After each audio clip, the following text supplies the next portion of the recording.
अभी तक कक्षा 1 से 8 तक के बच्चों के लिए पाठ्य पुस्तकें शासन नहीं दे पाया है। परीक्षाएं करानी है, अभी तक पुस्तकें नहीं हैं। और विद्यालय की जो भी पत्रावलियाँ डीआईएस ऑफिस जाती हैं और किसी ऑफिस को जाती हैं, तो ऑफिस के द्वारा कोई सिटीजन चार्टर नहीं है कि पत्रावली कहाँ से कहाँ कब गई, कब निस्तारित होगी। किसी भी प्रकार की एड इन एडेड स्कूलों को नहीं दी जा रही। हमारा कहना सरकार से यही है कि हमारे विद्यालय की या किसी भी विद्यालय की जो मूलभूत आवश्यकताएं हैं वो ऐसी छुपी नहीं है, सरकार को भी बताना पड़े।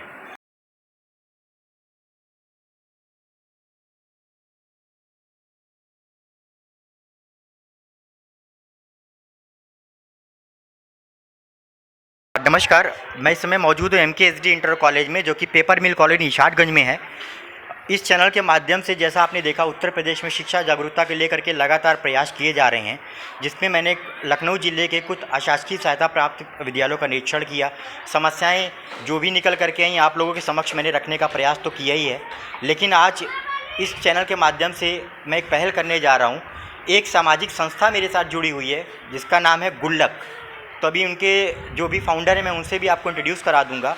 ये लोग वो जो स्लम एरिया वगैरह होते हैं वहाँ पे जा करके निःशुल्क इनको पढ़ाते हैं, और आज उन्हीं में से कुछ बच्चे आए हैं जो विद्यालयों से अभी वंचित थे, उनको इस कॉलेज में हम एडमिशन दिलवा रहे हैं। तो ये प्रधानाचार्य जी से मैं बात करना चाहूँगा। सर नमस्कार, क्या नाम है आपका?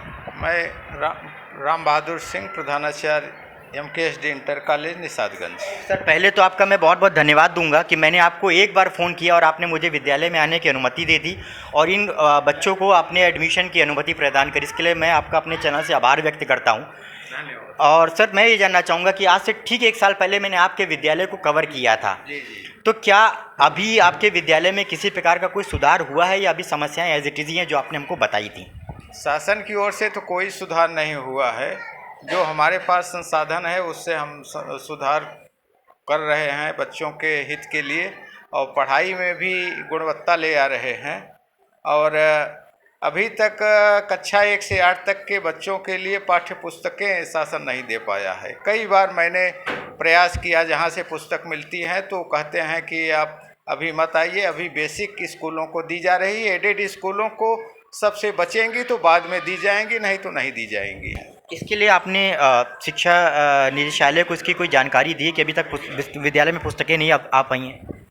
शिक्षा निदेशालय कई विद्यालयों की ये समस्या है, और मैं जहाँ से पुस्तक मिलती है वहाँ अपने शिक्षकों को भेजा हूँ, तो वो तो जा कर के लौट आते हैं। 2-3 बार जा चुके हैं और बोलते हैं कि जब बेसिक को मिल जाएंगे उसके पश्चात आइएगा और 2 बजे के बाद आइए, अपने लेबर लेकर के आइए, तब आपको पुस्तकें दी जाएंगी। अप्रैल में सेशन प्रारंभ हो गया था और अब सितंबर बीतने वाला है। अभी तक अब हाफ ईयरली एग्ज़ाम भी अगले महीने होगा, तो बच्चे किस तरह से एग्ज़ाम देंगे, ये तो बड़ा ही कष्टकारी। निवेदन करूंगा कि विद्यालयों में कम से कम पुस्तकें समय अनुसार पहुंचानी चाहिए, क्योंकि आधा सत्र जिस हिसाब से सर बता रहे हैं कि अप्रैल में सेशन शुरू हुआ था और सितंबर आज स्टार्ट हो चुका है और अभी तक बच्चों के पास में पुस्तकें नहीं आ पाई हैं। तो इस पर मैं एक अनुरोध करूंगा कि जल्द से जल्द विद्यालयों को पुस्तकें भेजी जाएं ताकि बच्चों को शिक्षा में किसी भी तरह का कोई दिक्कत ना आए। सर आज इन बच्चों का एडमिशन यहाँ पर आप ले रहे हैं, और भी बहुत सारे ऐसे बच्चे हैं, क्योंकि हमने इस चैनल के माध्यम से एक मुहिम चलाया है कि अगले साल तक हम कम से कम 10,000 बच्चों को शिक्षा से जोड़ने का प्रयत्न करेंगे।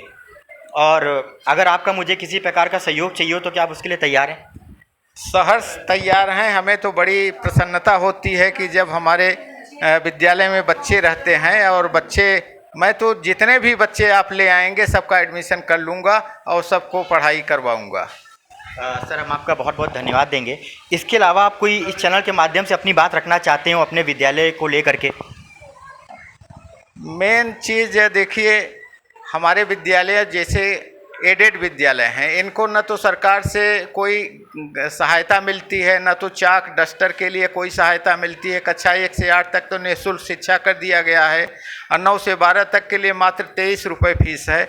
उसमें हम बिजली का बिल भी नहीं पूरा कर पाते हैं। और कक्षा 1 से 8 तक के बच्चों के लिए इनकी भी परीक्षा करानी रहती है। इनकी हम परीक्षा किस प्रकार से पेपर बनवाएं, किस प्रकार से परीक्षा कराएं, ये ढेर सारी समस्याएं हैं, जिससे कि सरकार को देखना चाहिए। कक्षा 1 से 8 तक के जो बच्चों को निःशुल्क शिक्षा दी जा रही है, उनके ऊपर जो खर्च हो जा रहा है उसकी भी भरपाई एडेड स्कूलों को भी करना चाहिए। मतलब अभी ऐड किसी प्रकार का कोई अभी आपको नहीं मिलता है, अशासकीय विद्यालयों को ऐड नहीं दिया जाता है? कोई भी ऐड ना तो पुताई का मिलता है, ना तो चाक का मिलता है, ना डस्टर का मिलता है, ना तो बिजली का मिलता है। किसी भी प्रकार की ऐड इन एडेड स्कूलों को नहीं दी जा रही। नमस्कार सर। जी सर आप कुछ बात कहना चाह रहे थे। मैं अभी जब प्रिंसिपल साहब से बात कर रहा था तो मैं आपको पूरा मौका दूंगा कि आप अपनी भी बात रखें। पहले तो अपना नाम बता दें, विद्यालय में किस पद पर हैं, क्या पढ़ाते हैं वो बता दें। सर, मैं नीरज कुमार मिश्र, प्रवक्ता संस्कृत पद पर यहाँ पर कार्यरत हूँ। हमारा कहना सरकार से यही है कि हमारे विद्यालय की या किसी भी विद्यालय की जो मूलभूत आवश्यकताएं हैं वो ऐसी छुपी नहीं है, सरकार को भी बताना पड़े। पहली बात तो उनको पूरा करें, जैसे पुस्तकों की व्यवस्था समय से हो। हमको छमाही परीक्षाएं करानी है, अभी तक पुस्तकें नहीं हैं, उसके नहीं आई हैं। जब हमारे यहाँ से शिक्षक जाता है, कोई कर्मचारी जाता है, तो उनका कहना है कि लेबर को लेके आइए, 2 बजे के बाद आइए। तो ये सब चीज़ को सरकार संज्ञान में ले, और विद्यालय की जो भी पत्रावलियाँ डीआईएस ऑफिस जाती हैं और किसी ऑफिस को जाती हैं, तो ऑफिस के द्वारा कोई सिटीजन चार्टर नहीं है कि पत्रावली कहाँ से कहाँ कब गई, कब निस्तारित होगी, क्या कार्रवाई की गई या किस पटल पर गई। और संबंधित पटल सहायक से अगर पूछिए तो उसका कहता है मेरे पास नहीं है। तो एक तो ये चीज़ हो, सरकार इसको संज्ञान में ले कि एक सिटीजन चार्टर बनावे कि पत्रावलियाँ कितने समय में कहाँ पर निस्तारित होंगी, किस पटल पर हों। और विद्यालय का बाबू ही जाकर के पत्रावली को ढूंढे, पेशकार को दे, उससे निस्तारित करावे। ये सब व्यवस्था खत्म होनी चाहिए।